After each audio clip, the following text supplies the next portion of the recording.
চলো রে চলো, আমার মাটি আমার মা।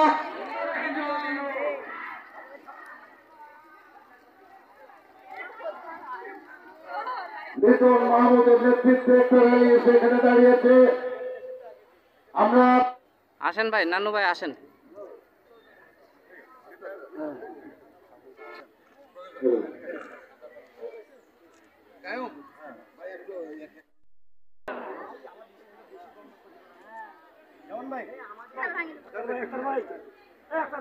রাখেন রাখেন, দেন দেন।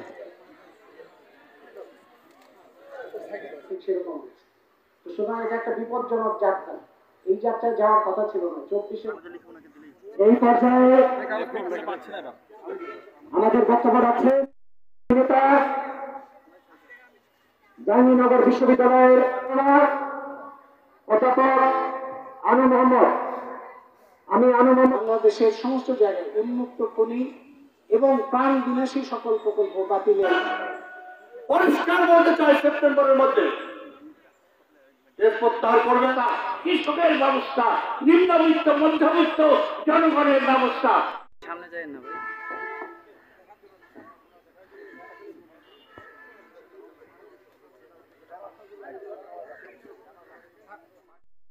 পাকস্থলীর সমস্যা হচ্ছে, খাওয়ার বিশেষ কারণে।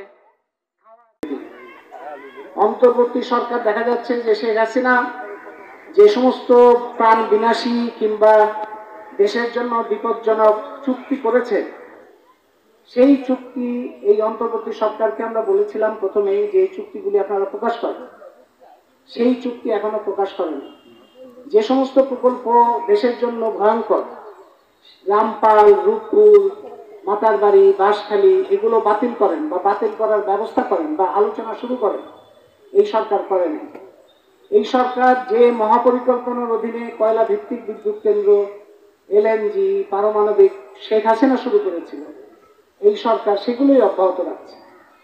শেখ হাসিনা চট্টগ্রাম বন্দর বিদেশি কোম্পানিকে দেওয়ার জন্য কাজ শুরু করেছিল। যে বিদেশি কোম্পানি, সেই বিদেশি কোম্পানিগুলিকেই এই সরকার টেন্ডার ছাড়া, জনগণের সম্মতি ছাড়া, জনগণের প্রতিবাদ সত্ত্বেও সেই কোম্পানিগুলোকে, শেখ হাসিনার কোম্পানিগুলোকেই আবার এই সরকারও চট্টগ্রাম বন্দর, চিন্তা করেন চট্টগ্রাম বন্দর হচ্ছে বাংলাদেশের সবচেয়ে বড় বন্দর।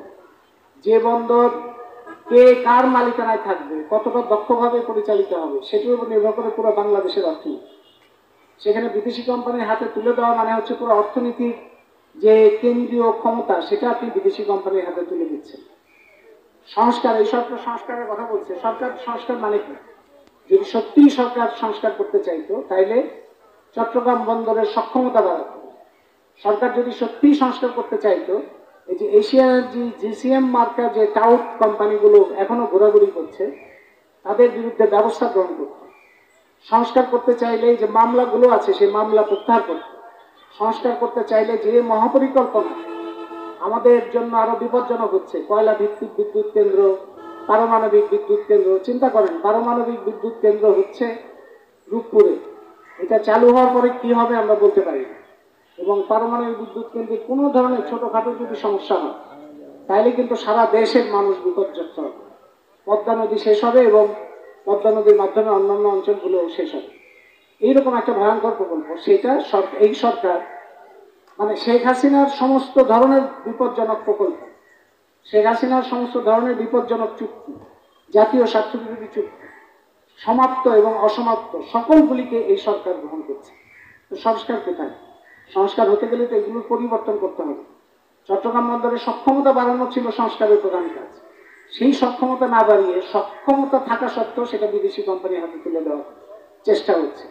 সেই জন্য এখন যারা এই ফুলবাড়ি অঞ্চলের 6 থানার মানুষ 2006 সালে যে গণঅভ্যুত্থানের যে শক্তি, যে প্রেরণা, সেটাকে ধরে রাখা, সেজন্য শুধু এই অঞ্চলের জন্য না, সারা বাংলাদেশের জন্য গুরুত্বপূর্ণ। সারা দেশে, সারা বাংলাদেশে উন্মুক্ত খনি নিষিদ্ধ করতে হবে। সুতরাং সেটা হচ্ছে আমাদের উন্মুক্ত খনি নিষিদ্ধ করা। এটা ফুলবাড়ি চুক্তির পূর্ণ বাস্তবায়নের মধ্যেই পড়ে।